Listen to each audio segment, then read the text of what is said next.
بسم اللہ الرحمن الرحیم۔ السلام علیکم ورحمۃ اللہ وبرکاتہ۔ معزز سامعین و ناظرین، 7ویں صدی ہجری کی ایک دوپہر ڈھل رہی تھی کہ درویشوں کا ایک قافلہ مختلف علاقوں میں نیکی کی دعوت دیتا ہوا باب الاسلام سندھ کے ایک علاقے میں پہنچا۔ ان دنوں باب الاسلام سندھ برائیوں اور بدکاریوں کی آماج گاہ تھا۔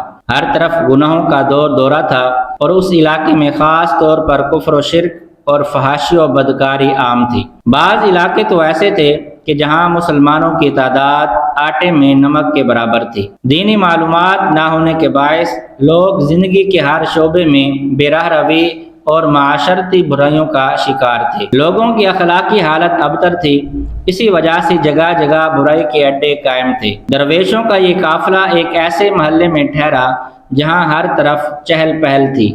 شام ڈھلتے ہی چراغ روشن ہونے لگے اور شام نے رات کا لبادہ اوڑھا تو گانے بجنے لگے۔ عورتیں سر عام گناہ کی دعوت دینے لگی۔ اوباش نوجوان گناہوں کے بھنور کی طرف کھینچتے چلے جا رہے تھے۔ یاد الہی میں مگن درویش یہ دیکھ کر بہت پریشان ہوئے اور اپنے امیر قافلہ سے عرض کرنے لگے کہ حضور، یہاں قیام کرنا ہمارے لیے مناسب نہیں، کہیں اور چلتے ہیں، یہ تو بہت ہی بری جگہ ہے۔ امیر قافلہ نے فرمایا کہ ہم یہاں اپنی مرضی سے نہیں آئے بلکہ بھیجے گئے ہیں۔ امیر قافلہ کا جواب سن کر درویش مطمئن ہو گئے۔ یوں تو رات گزاری، صبح گناہوں کا بازار سرد پڑ چکا تھا۔ اگلی رات درویش یہ دیکھ کر حیران رہ گئے کہ بازار میں کل جیسی رونق نہ تھی۔ دوسری طرف برائی کے اڈوں پر بھی اوس پڑ چکی تھی۔ جو بھی آتا محلے میں داخل ہوتے ہی الٹے پاؤں واپس لوٹ جاتا۔ اب تو یہ معمول ہی بن گیا۔ بازار کی رونقیں ختم ہونے لگیں۔ ایک دن ساری عورتیں جمع ہوئیں اور کہنے لگیں کہ جس دن سے یہ درویش یہاں آئے ہیں ہمارا تو کاروبار ہی ٹھپ ہو گیا ہے، انہیں یہاں سے نکالو ورنہ ہم تو بھوکے مر جائیں گے۔ چنانچہ وہ ان درویشوں کے پاس آئیں اور کہا کہ بابا، آپ تو صوفی لوگ ہیں، یہاں آپ کا کیا کام؟ یہ گناہوں کی جگہ ہے، یہاں سے چلے جائیں، آپ کی وجہ سے ہمارا کام بند ہو رہا ہے۔ درویشوں کے امیر قافلہ نے فرمایا کہ ہم یہاں جانے کے لیے نہیں آئے، اب تو ہمارا مزار بھی یہیں بنے گا، البتہ اگر تمہیں کوئی مسئلہ ہے تو تم یہاں سے چلی جاؤ۔ امیر قافلہ کا جواب سن کر انہیں پریشانی لاحق ہو گئی۔ چنانچہ بڑے بڑے زمیندار اور رئیس، یہاں تک کہ خود راجہ بھی ان گناہوں میں شریک تھا، لہٰذا انہوں نے راجہ کو شکایت کر دی۔ راجہ نے اپنے سپاہیوں سے کہا کہ درویشوں سے کہو یہاں سے چلے جائیں ورنہ انہیں زبردستی نکال دیا جائے گا۔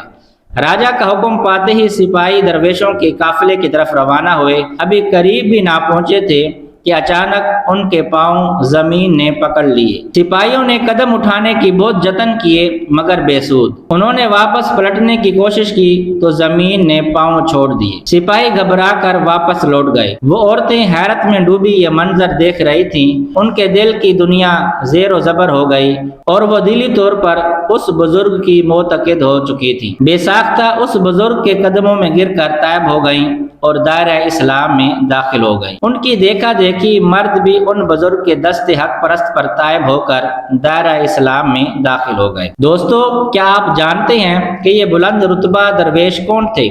جی ہاں، یہ کوئی اور نہیں بلکہ باب الاسلام سندھ کی پہچان حضرت لال شہباز قلندر، سید محمد عثمان مروندی، کاظمی حنفی قادری رحمۃ اللہ علیہ تھے، اور دوسرے درویش آپ رحمۃ اللہ علیہ کے مرید اور خادم تھے۔ آپ نے سہون شریف ضلع دادو باب الاسلام سندھ تشریف لا کر کفر و شرک کی گھٹا ٹوپ اندھیروں میں بھٹکنے والوں کو اسلام کے پاکیزہ اصولوں سے روشناس کرایا۔ اس ظلمت کدے میں اسلام کی شمع روشن کی۔ آپ کی آمد سے باب الاسلام سندھ میں اسلام کی روشنی پھیلتی چلی گئی اور لوگ آپ کی پر تاثیر دعوت پر جوک در جوک دائرہ اسلام میں داخل ہونے لگے اور اللہ کے احکامات اور سرکار دو عالم صلی اللہ علیہ وسلم کی سنتوں کی روشنی میں زندگی بسر کرنے لگے۔ دوستو، حضرت سیدنا لال شہباز قلندر محمد عثمان مروندی رحمۃ اللہ علیہ سادات کرام کے مذہبی گھرانے سے تعلق رکھتے تھے۔ آپ رحمۃ اللہ علیہ کی ولادت باسعادت مشہور قول کے مطابق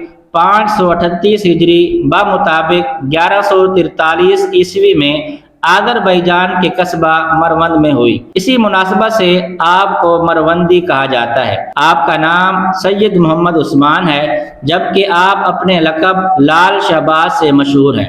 اللہ رب العزت نے آپ کو اس قدر حسن و جمال عطا فرمایا تھا کہ آپ کی پیشانی کے نور کے سامنے چاندنی بھی مات تھی۔ حضرت علامہ مولانا میر سید غلام علی آزاد رحمۃ اللہ علیہ فرماتے ہیں کہ آپ کا سلسلہ نسب 13 واسطوں سے حضرت امام جعفر صادق رضی اللہ تعالی عنہ تک پہنچتا ہے۔ دوستو، حضرت لال شہباز قلندر رحمۃ اللہ علیہ کے والد گرامی حضرت مولانا سید کبیر الدین رحمۃ اللہ علیہ اپنے وقت کے مشہور عالم دین اور اللہ تبارک و تعالیٰ کے ولی تھے۔ اپنا زیادہ تر وقت عبادت الہی میں صرف کیا کرتے تھے۔ صوفیانہ طبیعت کے مالک تھے۔ آپ نے اپنے سراپا کو سنت نبوی کے سانچے میں ڈھال کر زندگی کو شریعت کے عین مطابق گزارا۔ چونکہ سید زادے تھے، اس لیے لوگ بے پناہ عزت اور احترام کرتے تھے۔ حضرت لال شہباز قلندر رحمۃ اللہ علیہ کی والدہ ماجدہ حاکم مروند سید سلطان شاہ کی صاحبزادی تھیں۔ آپ بہت نیک اور عبادت گزار خاتون ہونے کے ساتھ ساتھ قناعت پسندی اور جود و سخا جیسی عمدہ صفات کی بھی مالک تھیں۔ حضرت لال شہباز قلندر رحمۃ اللہ علیہ سلسلہ قلندریہ سے بھی تعلق رکھتے تھے، اس لیے آپ کو قلندر بھی کہا جاتا ہے۔ حضرت علامہ مولانا مفتی فیض احمد اویسی رضوی رحمۃ اللہ علیہ نقل فرماتے ہیں کہ قلندر وہ ہے جو خلائق زمانہ سے ظاہری اور باطنی تجربہ حاصل کر چکا ہو، شریعت اور طریقت کا پابند ہو۔ مزید فرماتے ہیں کہ دراصل صوفی اور قلندر ایک ہی ذات کا نام ہے، صرف لفظ دو ہیں، ذات ایک ہے، مگر حق یہ ہے کہ ان میں عموم خصوص کی نسبت ہے، اس لیے کہ ہر قلندر صوفی تو ہو سکتا ہے لیکن ہر صوفی قلندر نہیں ہو سکتا، کیونکہ جہاں صوفی کی انتہا ہوتی ہے وہاں سے قلندر کی ابتدا ہوتی ہے۔ دوستو، آپ رحمۃ اللہ علیہ کے چہرے انور پر لال رنگ کے قیمتی پتھر لال کی مانند سرخ کرنیں پھوٹتی محسوس ہوتی تھیں۔ اسی مناسبت سے آپ رحمۃ اللہ علیہ لال کے لقب سے بھی مشہور ہوئے، جبکہ شہباز کا لقب بارگاہ امام حسین رضی اللہ تعالی عنہ سے عطا ہوا۔ چنانچہ منقول ہے کہ ایک رات آپ کے والد ماجد حضرت سیدنا کبیر الدین رحمۃ اللہ علیہ امام علی مقام حضرت امام حسین رضی اللہ تعالی عنہ کی زیارت سے فیض یاب ہوئے۔ حضرت امام حسین رضی اللہ تعالی عنہ نے ارشاد فرمایا،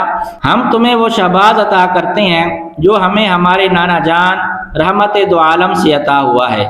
اس بشارت کے بعد حضرت لال شہباز قلندر کی ولادت ہوئی اور آپ ولایت کے اعلیٰ مراتب پر فائز ہو گئے۔